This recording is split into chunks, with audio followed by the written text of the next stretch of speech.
Since the beginning of time, human beings have been fascinated, shocked and terrified by monsters. Every civilization of the known world, past and present, all have their own versions of these well-known mythologies. There's the omnipresent dragon, the colossal kraken, or the tempestuous minotaur. Hollywood has embraced some of these creatures and turned them into characters, idols of the silver screen, presenting them in various cinematic blockbusters from around the world. Fortunately, the lore of legendary beasts and creatures hasn't run out of potential prodigies just yet. Here are 10 mythological monsters that have yet to take the center stage in popular culture, despite their frightfully monstrous credentials.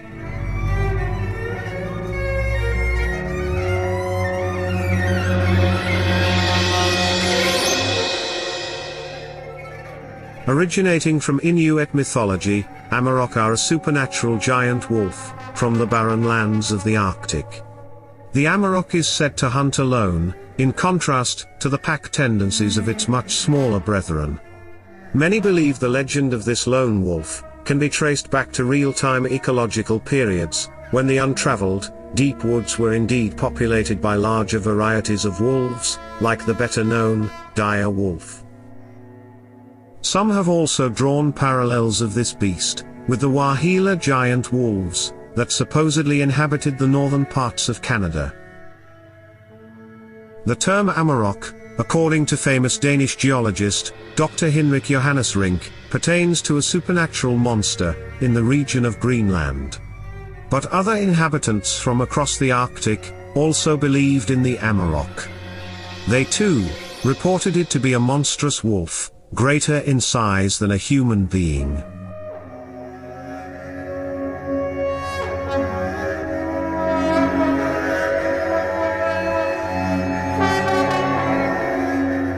The Aqrabuamelu is a creature with origins in Mesopotamian mythology, legend and folklore.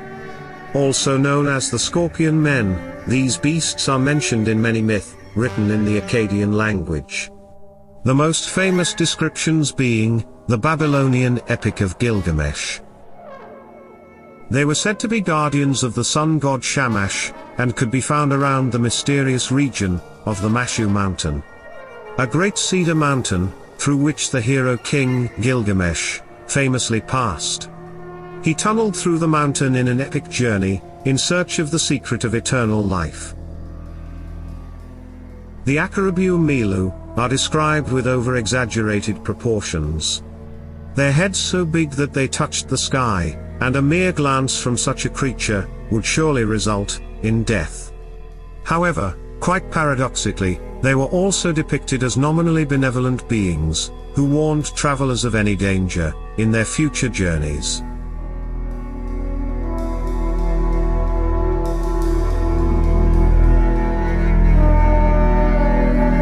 Vampires have permeated across time, enveloped in every culture throughout human evolution.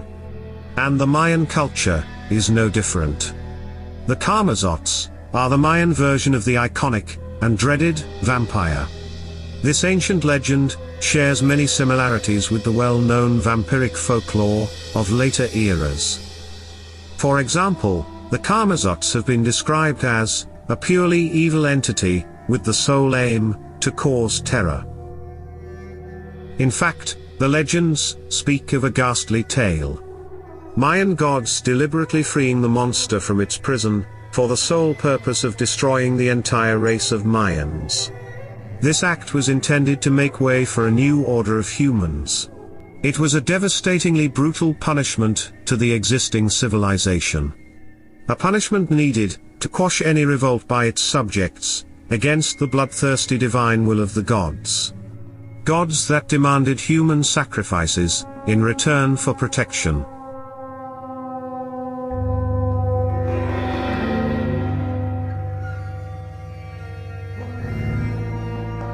Greek mythological legends have brought us a plethora of fantastical creatures. including some of the most memorable creations, and even some that have been forgotten. Among the less known, is the enormous, 1-ton, Erymanthian Boar. This beast, among others, has managed to elude references in popular culture, for quite some time. Residing in the vicinity of Mount Erymanthus, the boar was fabled to have sharp and strong canine teeth. Teeth that were used to gore and impale any unfortunate victim who mistakenly wandered into its path. Strangely enough, the Erymanthian boar was considered to be a repugnant form of the Greek god Apollo. Apollo had transformed himself into the monster, and set upon Adonis, in a fit of jealousy. Apollo was seeking revenge. Revenge for the crime of capturing the eye of Aphrodite. But unfortunately for the ginormous creature, the demigod Hercules successfully captured the boar, as outlined by one of his 12 heroic labors.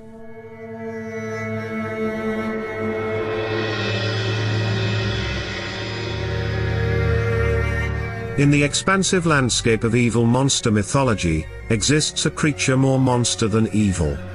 Hailing from Indian mythology, the giant Ghatotkacha was described as a humble and loyal character, only ever in battle, for righteous reasons. The Ghatotkacha was most famously described in the world's longest-known epic poem, Mahabharata. His father, Bhim, was a great hero of this famous Sanskrit poem. And his mother was the fearsome Hidimbi, a Rakshasa, giantess. In Hindu mythology, a Rakshasa is a type of demon or goblin. They have the power to change their shape at will, and appear as animals, monsters, or in the case of the female demon, as beautiful women. With Rakshasa blood coursing through his veins, Ghatotkacha was endowed with many magical powers. Powers that included the ability to glide through the air, and the capacity to turn into a monstrous giant. Incidentally, he met his tragic death in his very giant form, at the climactic battle of Kurukshetra. According to the legend, when he was struck down with the divine weapon, he collapsed upon the adjacent soldiers. His massive body simultaneously buried more than 100,000 men, and over 20,000 elephants.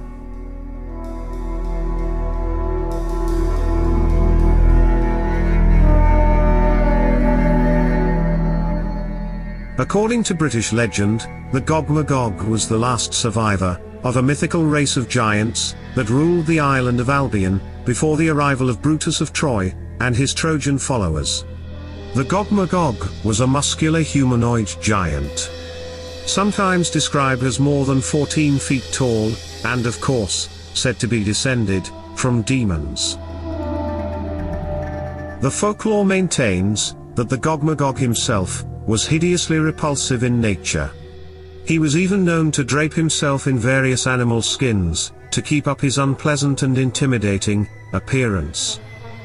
Unfortunately for the giant, despite having the strength of 20 men, he was not really known for his tactical abilities.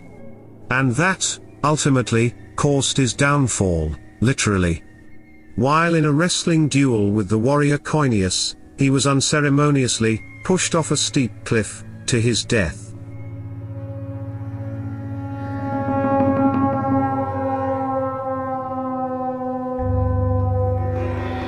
The Hekatonkeires is the collective name given to three monsters: Briareus, Cottus, and Gigis.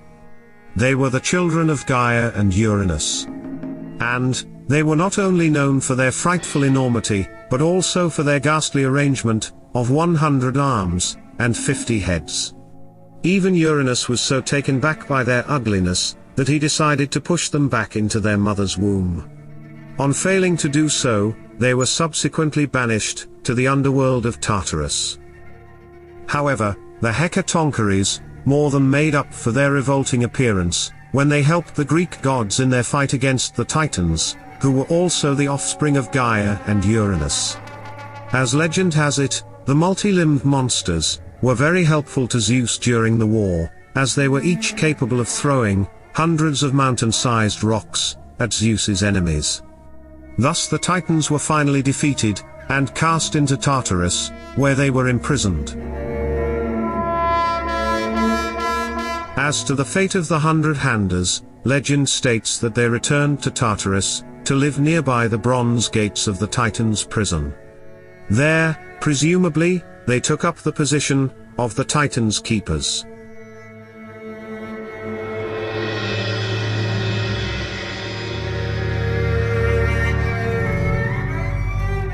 The Kludde is a malicious spirit from Belgian folklore. Known for desolating parts of Belgium, the Netherlands and France, collectively called the Flemish region. The Kludde is said to generally take the form of a winged black dog, with a blue flame flickering around it, like a deathly halo. Its wolfish nature has led many mythological enthusiasts to define the Kludde as a werewolf, or even a manifestation of the devil himself. Almost impossible to detect, the original spirit has no clearly defined shape or form.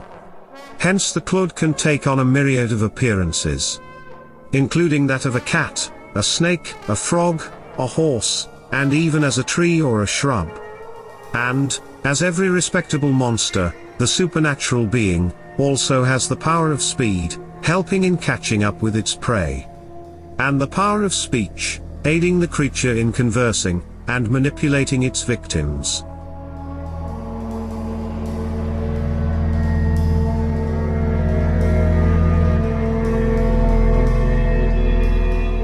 From Norse mythology, the Sleipnir is possibly the fastest monster in the world.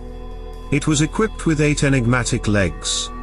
The long powerful legs carried the enchanted gigantic horse across the land, sea, and even air. Of course, all of that speed was not just for bragging. Sleipnir is described as Odin's personal mount, enabling him to travel at a blistering speed between Asgard and Earth. Strangely enough, all the super exhilarating strength attributed to the beast came from the magical markings on its teeth. And, in a bizarre discovery, archaeologists have found numerous depictions of an 8-legged horse from an 8th century figure stone. The figure was etched on the island of Gotland in Sweden.